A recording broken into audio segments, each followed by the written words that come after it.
wasn't on the sunscreen. The skin's pretty sensitive. It wasn't protect the fly maybe on it. It's also really thick. In some areas up to an inch. It's what they call pectorums. Means thick skin. If you look out ahead of us against the barn, we have a couple of dromedary camels. Check them out now, because as we get close to them, they're probably going to disappear behind the rocks. Those are single hunts of dromedary camels from northern Africa to the Middle East. And in the same enclosure, we'll be able to see pronghorns. Where are the camels, you said? Kind of hard to classify. Not only a deer or an antelope. They're the fastest mammals in the Western Hemisphere. They can hit bursts of speed up to about 50 miles an hour. We saw the guanacos before. Now we're going to see the domesticated version here. The llama on our right. Oh, look at the llamas. Right there.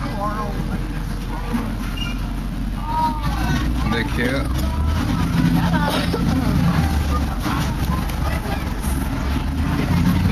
Yeah. We're going to take some more later.